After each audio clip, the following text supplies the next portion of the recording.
You've heard the catchy political jingles. You've seen the picture-perfect airbrushed images of politicians all over the streets. You will agree that we're in full swing of political season, which comes with a lot of political campaigns. My name is Isabella Akinseye, and Politico Politica starts now. The Nigeria of the future is for dreamers like me. I belong to everybody and I belong to nobody. Our local government areas must become special economic zones. I hope to disrupt the politics of failure. There will be no sacred cow. Dissolve all the congresses, dissolve the convention, and start all over again. Mr. President, my people are on the sea. Leadership is not about the position you hold. You can't shut down your shop and be chasing criminals. If you allow criminals, there will be no shop. Find ways to fix your judiciary. That's what say aye. And most importantly, fix the mind of the people. The party must do what is right. Nigeria suffers from a state of economic ridiculopathy, social sciatica, and political dystopia.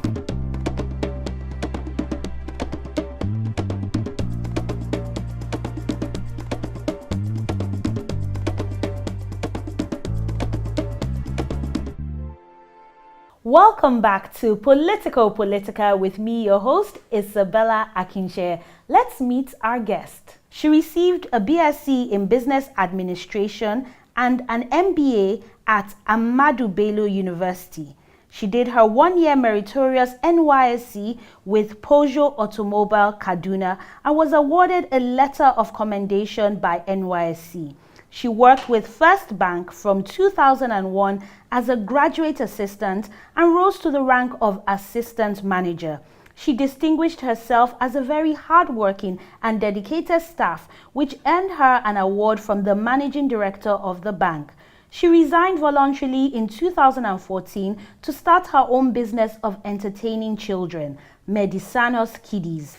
She anchored the Lagos State Fiesta and Lagos State Television annual Christmas party for 2 years successfully. She's contesting for a seat in the Federal House of Representatives representing Mushin Constituency 1 under Abundant Nigerian Renewal Party, ANRP. She is Madina Sanusi. Madina, welcome to Politico Politica. Thank you, Isabella, for having me on the show. Today we'll be discussing political campaigns.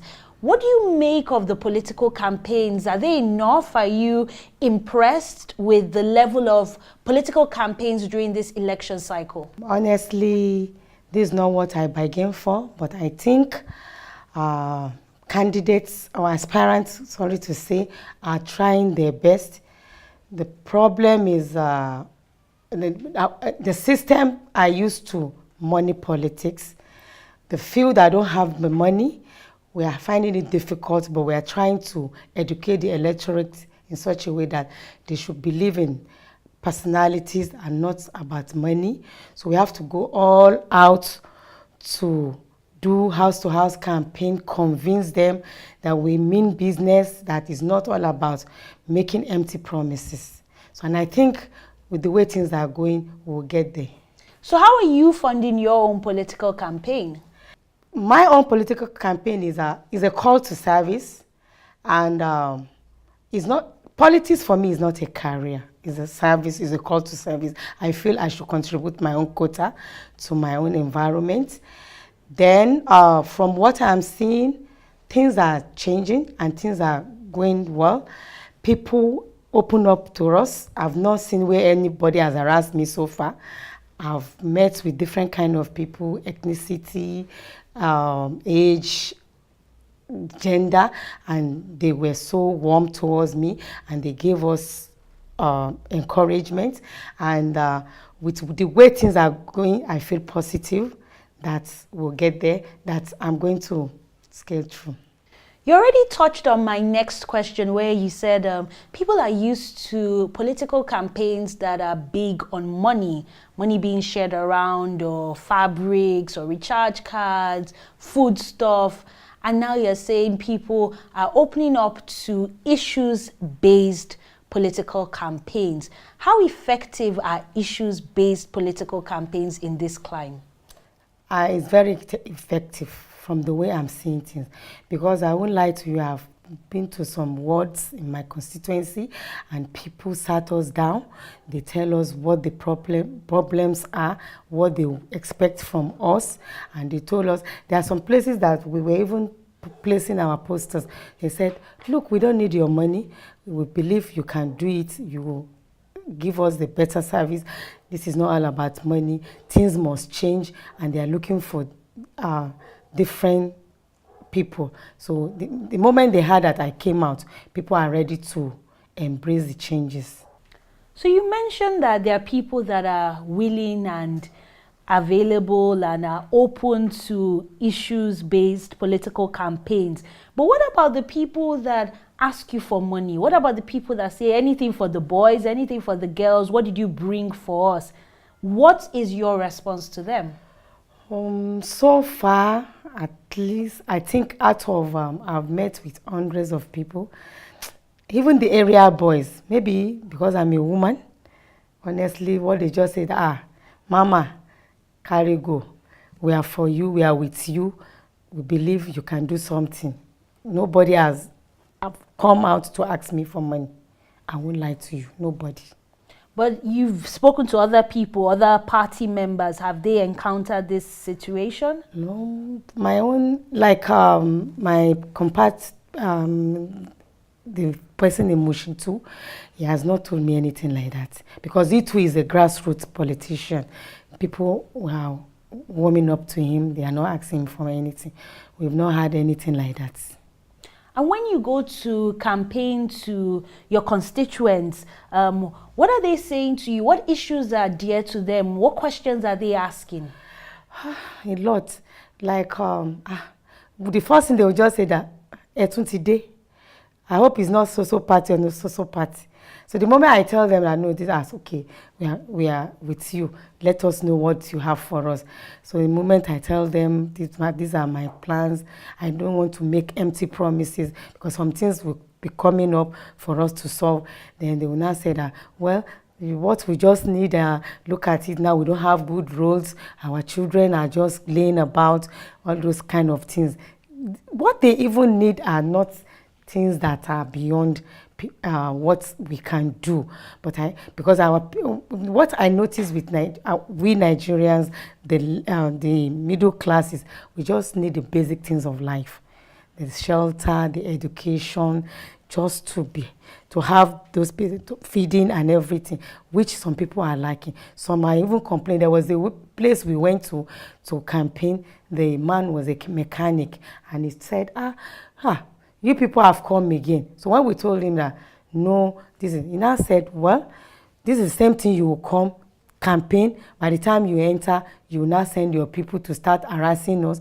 Like now they don't even have anywhere to call their garage. That they are ready to pay if the government can get a place for them to have their own garage. But like there was a time he was arrested and he was put in Badagry prison for 4 days just because I think oil was spilling on the ground where they were doing their mechanic workshop. So he said those little things, and I told him that, well, I don't have the power, but I think I as a House of Rep member, there's a way I can go about it for them to be able to enjoy such a thing. They can get a land for them. Nobody will harass them. That's it. Thank you, Madina, for your contributions on our topic of the day. We'll be going on a quick break on Politico Politica, but we want to hear from you. What do you make of political campaigns, especially in this election cycle? Do go online to make your contribution. Hashtag Politico Politica.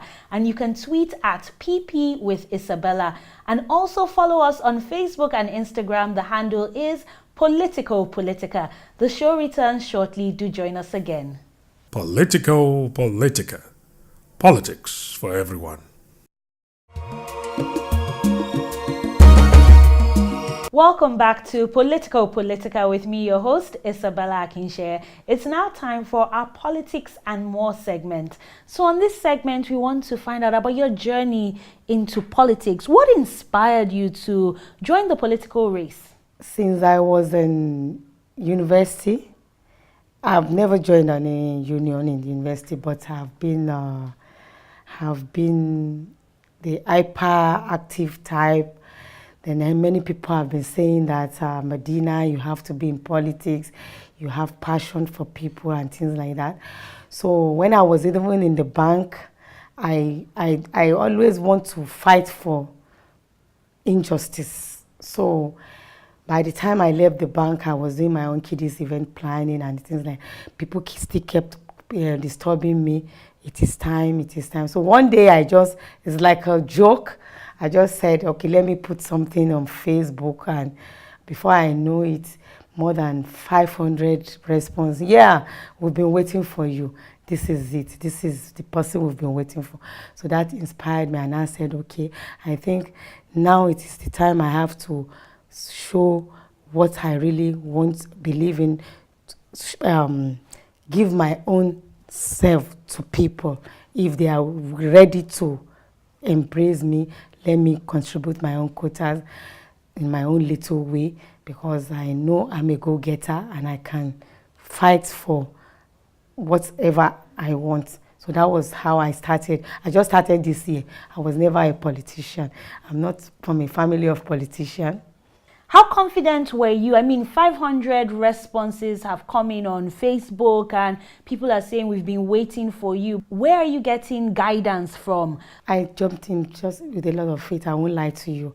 But I have one inner confidence, something that is in me that I want to explode, that I feel I just have to do it.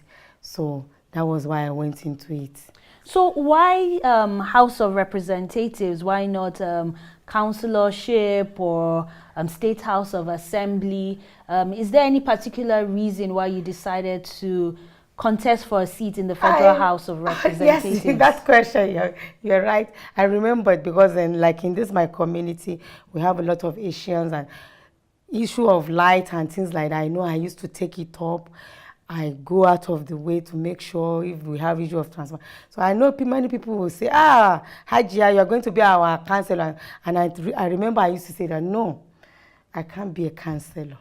So you were very involved in your community, yes, for community initiatives? Yes, I'm very, very involved. Because we even have a WhatsApp group that, I didn't mean the Indians can vote. I'm telling you, they are ready for me. So many people have been saying that, we're big councillor, and I remember I used to tell them that no, even if I'm going to join politics, I will go to the House of Representatives. I want to represent my people over there, not as a councillor, but as a. So when it came up, there was a time they even called me to come for Senate, but in Abuja, I said no. I know my own constituency, and this is where I want to be. Now let's move to party politics. You decided to join the ANRP. It's a new political party. The people who are encouraging you, members of your constituency, to join politics, were they not expecting you to join maybe one of the major political parties? Or why that party? Many people, some people, I've seen a lot of people, even today, I say, why ANRP?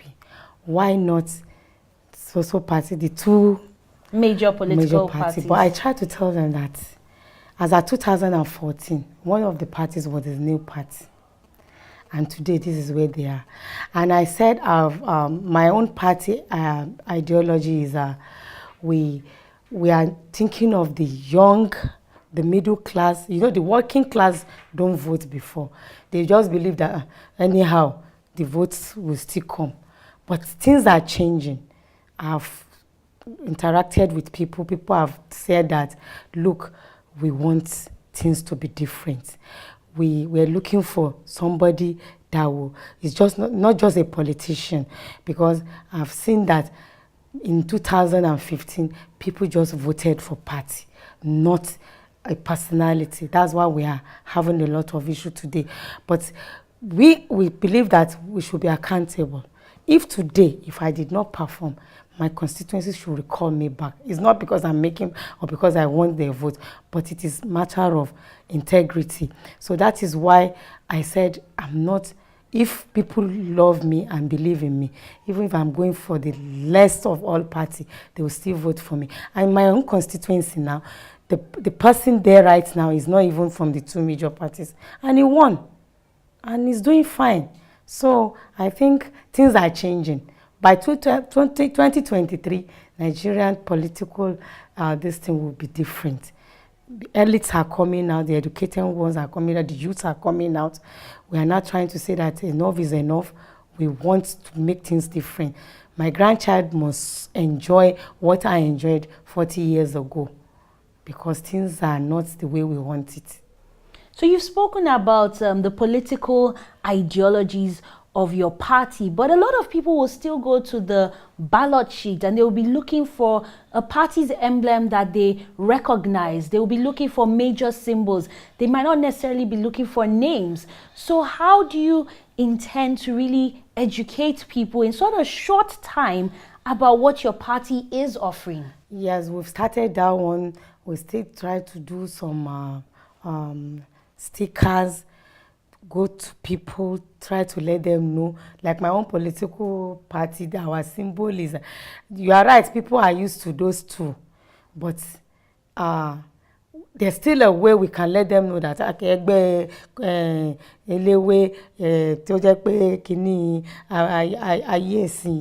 what do they call computer? So it's a laptop. It's a laptop with a leaf inside. And don't you feel that that's hard for people to carry with them when they're going around? Yes, we've thought of that one, especially the uneducated ones. But we're still thinking that out of those ones, we can still get like 55% of people that will be able to. Like I told you earlier, it is that if they remember the candidate, the person, that thing will come. You know, it's like it is. If you believe in something, if you like something, you may even be dreaming of it. It will just be coming back to you. So we'll get there.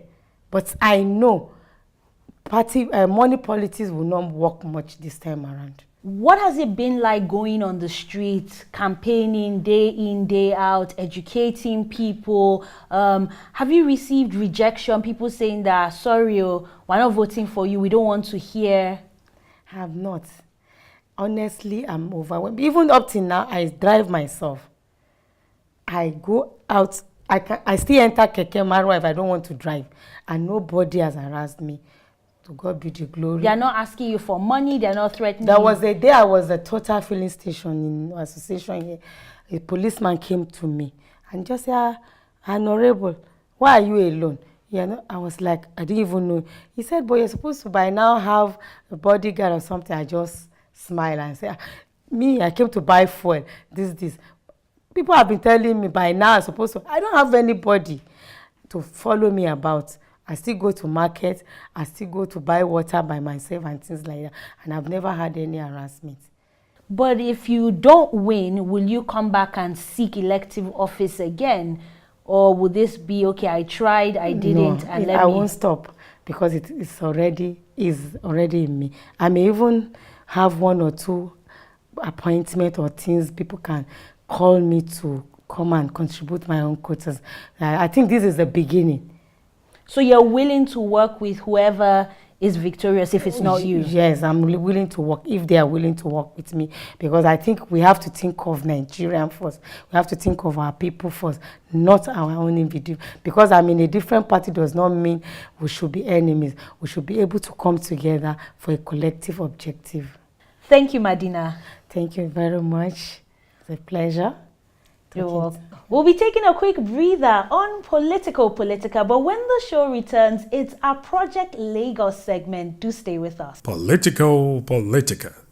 Politics for everyone.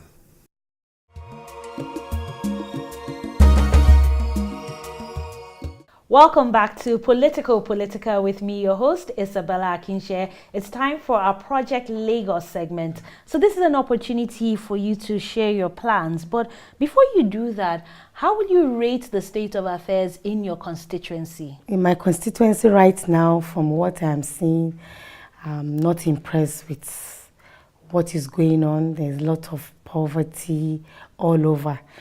It's only this part of Mushin one that you can say maybe it's okay, but when you go to the other side, this part, Ilukpeju, but when you go from the Alakara Ojuri, because sometimes I'll take a cab, drive through. Honestly, I don't believe this is Lagos. So I think there's still a lot of things we need to do, especially on our children. A lot of children are out of school. People are being used for political talks. We have to do something about it because they need to be part of the society. They too can be something in the future. Being a president or governor or something does not mean that you have to be from a big home. So it's from there, we have to tap them from the foundation. And those are the things that I think is lacking here, that I'm trying to see if we can do something different. And when you speak to these people and you're telling them about your plans, what do they want from you in terms of representation? I'm a member of an NGO that we represent even in the United Nations, and we take children to Geneva every year. So like I plan to, like, we're going to do like educational, maybe a debate or something. We'll pick from the lower class, those that perform very well. Will be able to take them next year for them to have that kind of exposure with their parents too, and from there it will help them to be able to know that, look, because what I notice is that children, so if you don't give them that show them that confidence, they will withdraw. But the moment you show them that you are with them, you come to their level, they will be able to open up. And I think I've seen a lot of talent that has not been tapped in Mushin. A lot of talent that have not been tapped in Mushin. And those are the things I want Mushin to be known, not for the other side, now to be known for, yes, it is a debate, it is a quiz and everything. They should be known for that. So education is very big for you. That is the foundation. At least you must have the basic. It's primary, secondary, maybe from secondary, you, like the white people, it's not necessary you have to go to university. You can go to a technical school. It's from there you'll be able to know what a child, you start picking what they want. So if it is for them to learn something, we can now empower them. You mentioned earlier in our conversation that you have a huge population of foreigners living in your constituency, to be precise, the Asians, the Indians, and even though they don't get to vote, but what kind of representation are they seeking? In as much as they can't vote and they can't voice this thing, but they've been encouraging and have been, like I told you earlier, we have a WhatsApp group that anything, if they have any problem, they will send a message. Even if I'm not in town, I will take it up. And they've been praying, they've been encouraging me, they've been sending me. To be honest, I've not asked for fund from them, but I know if I should said I need fund, they are ready to assist. But they've prayed for me. They've said they're going to go all out of their ways to make sure that somebody that they believe can do something for them is voted in. That's because I still have those words they've said. That this is the first time they haven't somebody that is having their voice, that I listen to them. Most I don't even know them one-on-one. It's just from the group, and they will say, madam, something has happened, or this, and I will take it up. So those people, education is not an issue for them. No, it's not. So what are their challenges in the constituency? The only challenges they have is we don't have the security issue so far. Is maybe the power, light, and so far we've not had issue. I've trashed that one out, which I'm even trying to do for other of the Mushin one constituency, that I've met with the stakeholders and NEPA people that why is it that some areas don't have light and they've told me the reason now. We're trying to see what we can do about that. And how confident are you going into these elections? Very confident. And what gives you that confidence? I just know everything will work for me. And these people congratulating you, are they actually going to go out to vote? Yes. Do they have their PVCs? They do. Because we've been asking people too. We've told them, some we said, before, there are some that we used to tell us that before they used to give them money for the PVC, but we try to let them know, are you trying to mortgage the future of your children and this thing for just how much, I don't know, or a bag of rice. But now they say, we are going to vote, so I think let us even have a difference. And do you have any fears or concerns that their votes won't be protected and there could be there could be rigging of the elections, ballot box snatching, vote buying, like you mentioned, that could hamper your chances of being victorious at the polls? People have been telling me that, are you sure at the end of the day? But I don't know what gives me that confidence. I just believe things will change. For me, politics is not supposed to be a do or die. If I win, fine. If I did not win, life goes on.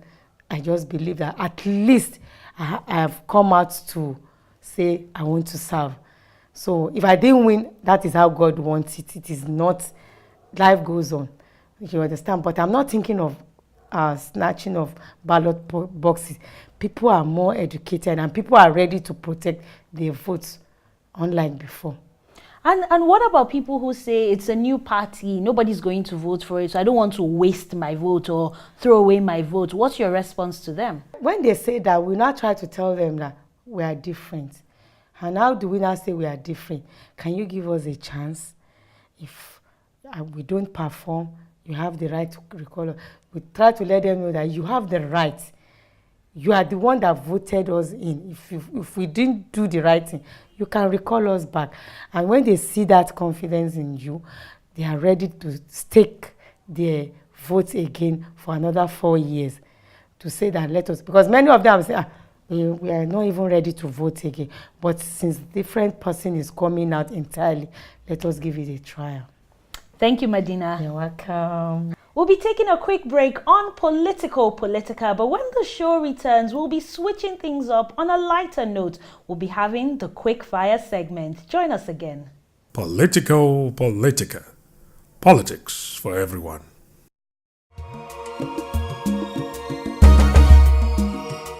Welcome back to Politico Politica with me, your host, Isabella Akinseye. It's time for our light-hearted segment, the quick fire segment. Madina, are you ready? I'm very ready. Number 1, the first female governor will emerge in the next elections. True or false? It's true. True. Number 2, the party that will dominate in 2019 is? ANRP. Number 3, young people have what it takes to be leaders because? They are focused, energetic, and go-getters.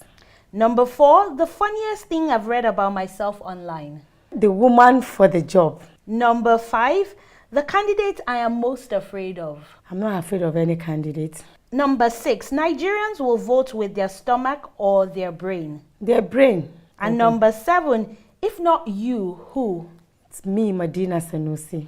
Thank you, Madina. Thank you, Isabella. We'll be checking out what's happening on the political landscape, and when we return, it's straight into our final word segment. Enjoy.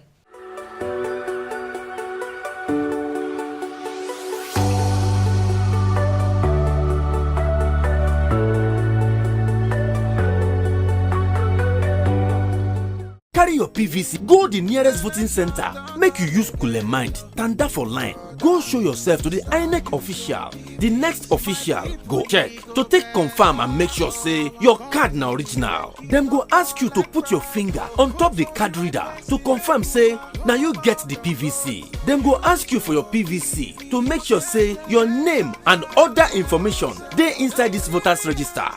Them go come put ink on top your finger. The PO go come roll the ballot paper inside, and the side where print dey go dey inside before them give you. You go take ink, rub your finger for the election. Come take that ink finger, mark the space wey dey on top the ballot paper wey the party wey you choose dey. Carry the paper wey you take vote, put inside ballot box. You don vote be that.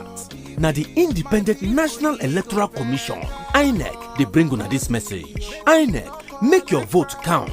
Make we consolidate our democracy. Politico Politica. Politics for everyone.